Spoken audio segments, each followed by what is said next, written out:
खुलुमबाय गोजोन फुंबिलिनि गाहाम हामलायनायखौ नोंथांमोन बयनिसिमबो बावहरनायजों लोगोसे सोरजिदा क्रिएटिभिटी चेनेलाव बरायनानै लाग्रोनाय जालायबाय। दिनैनि माखासे गोनांथार खौरांफोरखौ नोंथांमोननि सिगाङाव फोरमायथिना होनो आवगायनाय जालायबाय।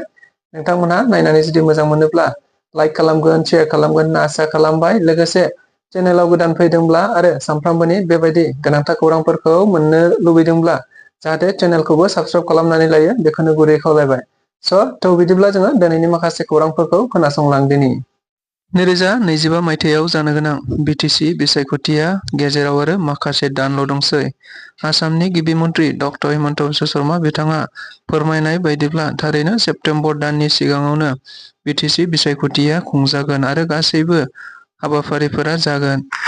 नंगौ, बेखौ नोजोर बोनानैनो बिटिसि ओनसोलाव थानाय राजखान्थि गुबुन गुबुन दोलोफोरा दायो राजखान्थि दोलोखौ आरो फैबाय थानाय बिसायख'थिखौ नोजोर बोनानैनो गावबागाव राजखान्थिनि फोसावदिंनाय हाबाफारिखौ दायो खुंगासिनो दं होननानै मिथिनो मोननाय जादों। नंगौ, बेबायदिनो बिटिआर ओनसोलनि बयनिख्रुइबो गोजामसिन आरो मोनसे 17 बोसोर बिटिसि सरकारखौ खुंबोनाय बिपिएफ राजखान्थि दोलोआ दायो गावनि राजखान्थि दोलोखौ राफोद खालामनांगौखौ नोजोर बोनानै बिथांमोननि लाइमोन गांखंआ गुबुन गुबुन समाव गुबुन गुबुन बायदि हाबाफारि लानानै हाबा मावबोबाय थादों।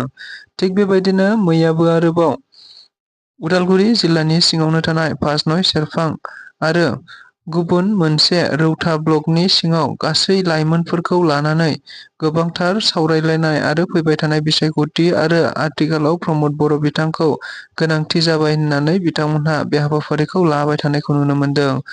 मख'नो गोनांदि बे हाबाफारियावनो बिपिएफ राजखान्थि दोलोनि लाइमोन दैदेनगिरि बिक्रम दैमारि, प्रहलाद ब्रह्म आरो कास्टम बसुमतारी बिथांमोनहा बाहागो लानानै आथिखालाव प्रमद बर' दैदेनबाय थानाय बिटिआर सरकारखौ रायजो राजाफोरनि मोनबो खामानि मावनो हायाखै होनना फोरमायदों।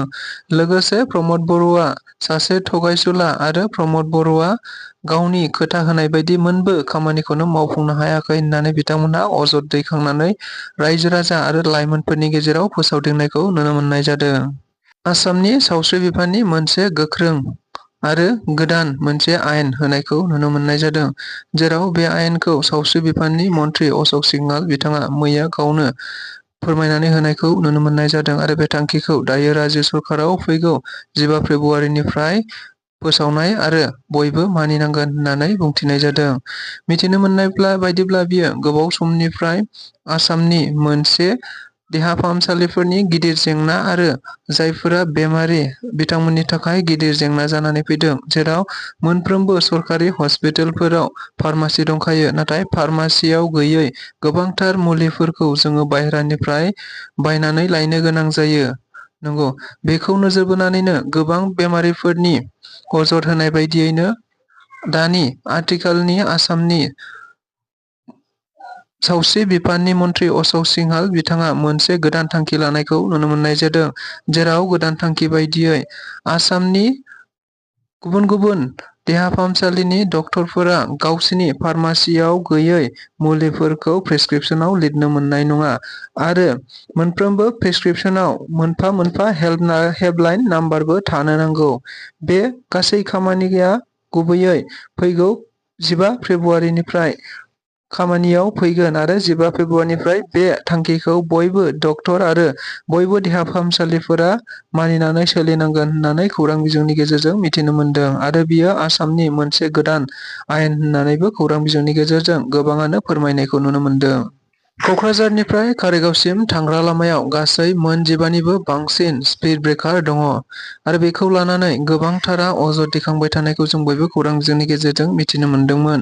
नंगौ, दा थारैनो क'क्राझारनि DTO दजेन बसुमतारी बिथाङा मैया गुबै बाथ्राखौ फोरमायनानै होनायखौ नुनो मोननाय जादों, जेराव मिथिनो मोननाय बायदिब्ला क'क्राझारनिफ्राय कारिगावसिम थांग्रा लामायाव गोबां स्पिड ब्रेकार होनांनायनि गुबै जाहोनानो जाहैबाय स्पिड ब्रेकार होनायनि सिगां क'क्राझारनिफ्राय कारिगावसिम थांग्रा लामायाव गोबांथार सुबुंफोरा जिउ गोमालांबाय, जायखौ नोजोर बोनानैनो दायो सिगांनिजों आरो दानिजों रुजुनानै नायोब्ला गोबांथार सुबुंफोरा गावबा गावनि बेसेन गोसा जिउखौ खोमानो गोनां गैलिया आरो खोमानायनि हारा गोबांथार खम जाबाय होननानैबो बिथाङा खौरांगिरिफोरनि गेजेराव बुंथिनानै होदों।